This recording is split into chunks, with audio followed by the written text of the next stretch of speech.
नवरात्रि हिंदू धर्म के सबसे महत्वपूर्ण त्योहारों में से एक है। सनातन हिंदू पंचांग के अनुसार चैत्र नवरात्रि का विशेष महत्व होता है। इस दौरान माता रानी के 9 रूपों शैलपुत्री, ब्रह्मचारिणी, चंद्रघंटा, कुष्मांडा, स्कंद माता, कात्यायनी, कालरात्रि, महागौरी और सिद्धिदात्री की श्रद्धा और भक्ति के साथ पूजा की जाती है। हिंदू पंचांग के अनुसार इन 9 दिनों में मां दुर्गा की शक्तियां जागृत होती हैं। इस दौरान विधि विधान से पूजा करने से सभी मनोकामनाएं पूरी होती हैं।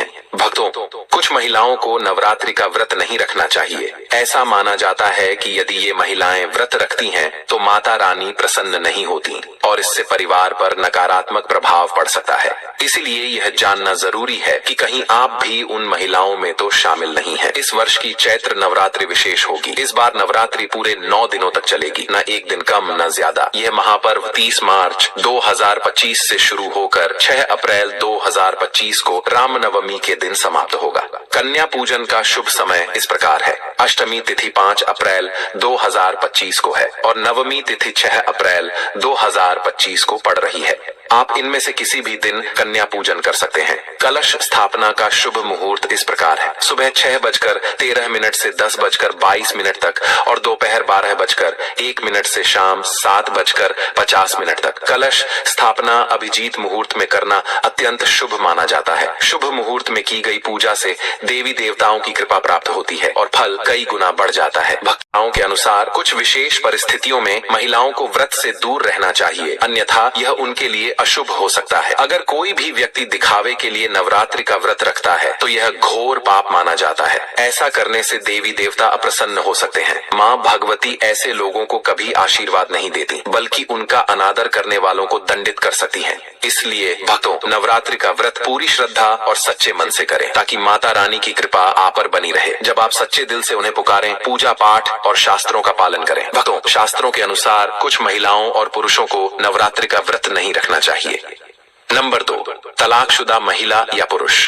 शास्त्रों के अनुसार यदि कोई महिला या पुरुष तलाकशुदा है और उनके वैवाहिक जीवन में अनबन रही है तो उन्हें नवरात्रि का व्रत नहीं रखना चाहिए।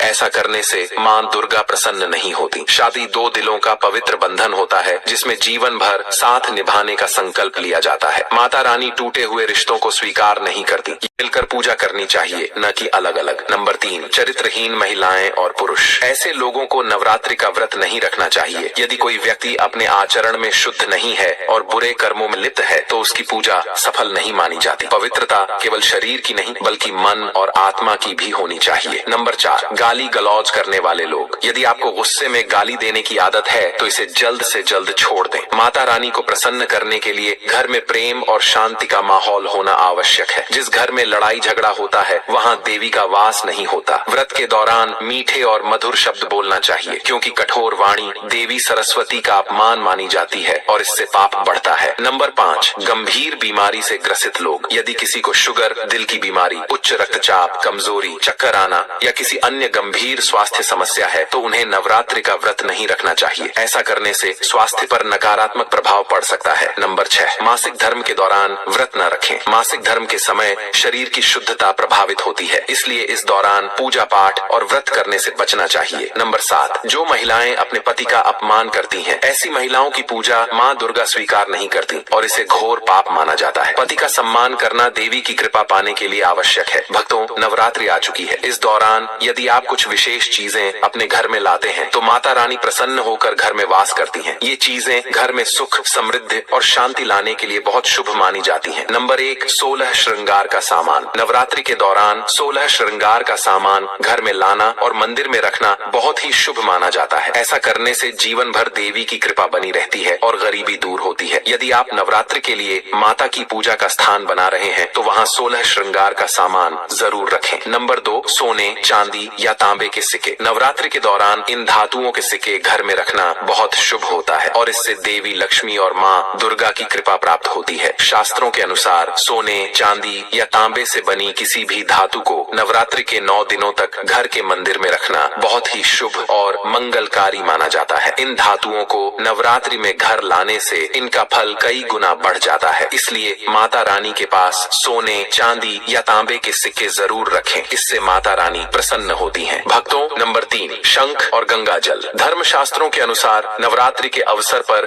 घर में शंख जरूर लाना चाहिए। माना जाता है कि जिस घर के मंदिर में शंख नहीं रखा जाता वहाँ देवी देवता वास नहीं करते। शंख का सनातन धर्म में बहुत महत्व है। इसे नियमित रूप से बजाने से सकारात्मक ऊर्जा प्राप्त होती है और नकारात्मक ऊर्जा समाप्त होती है। धन की देवी माँ लक्ष्मी भी इससे प्रसन्न होती हैं। वहीं धर्म शास्त्रों के अनुसार जिस घर के मंदिर में गंगा जल नहीं होता वह घर अपवित्र माना जाता है, इसलिए मंदिर में गंगा जल अवश्य रखना चाहिए। यदि गंगा जल लाना संभव न हो तो किसी तीर्थ स्थान का पवित्र जल लाकर घर में रखें। भक्तों, नवरात्रि में मां सरस्वती को प्रिय मोर पंख घर में लाकर मंदिर में रखने से कई लाभ होते हैं। खास तौर पर नवरात्रि के दिनों में मंदिर में मोर पंख जरूर रखना चाहिए। ऐसा करने से मां दुर्गा बहुत प्रसन्न होती हैं। अब बात करते हैं कि माता रानी को नवरात्रि में कौन सी चीजें अर्पित करनी चाहिए और किन चीजों को भूल कर भी अर्पित नहीं करना चाहिए, वरना जीवन भर पछताना पड़ सकता है। भक्तों, नंबर 1, नारियल। हिंदू धर्म में नारियल को सुख, समृद्धि, धन, श्रद्धा और सम्मान का प्रतीक माना जाता है। इसे श्रीफल भी कहा जाता है। नारियल का हर मांगलिक कार्य में विशेष महत्व होता है। माता रानी के कई मंदिरों में नारियल बल्ली के रूप में भी चढ़ाया जाता है और उनकी पूजा में नारियल का उपयोग होता है। कलश स्थापना के दौरान नारियल का विशेष महत्व होता है, लेकिन कई बार हम पूजा में नारियल अर्पित करते समय गलतियां कर बैठते हैं। नारियल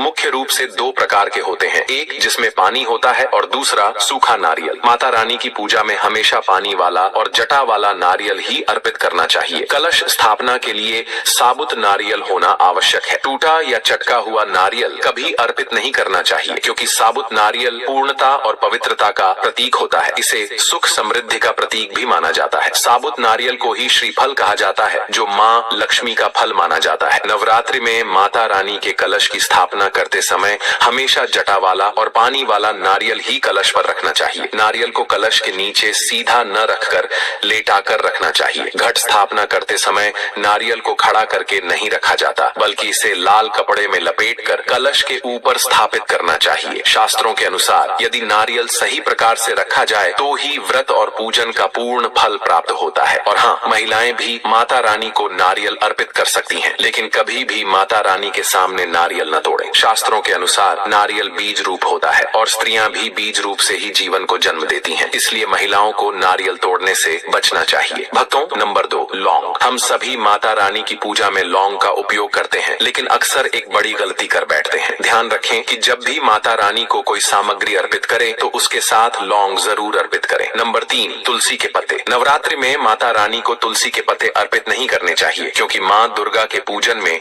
तुलसी पत्र का उपयोग वर्जित माना गया है। इसी तरह आंवला और दूर्वा भी माता रानी को अर्पित नहीं करना चाहिए। हालांकि भगवान गणेश को दूर्वा और भगवान विष्णु को तुलसी के पत्ते अर्पित किए जा सकते हैं, लेकिन माता रानी को भूल कर भी नहीं। माता रानी को सफेद फूल भी नहीं चढ़ाने चाहिए। उनकी पूजा में हमेशा लाल रंग के फूल अर्पित करें, क्योंकि लाल रंग के फूल माता रानी को अत्यधिक प्रिय होते हैं। खास तौर पर गुलाब और कमल के फूल माता रानी को बहुत पसंद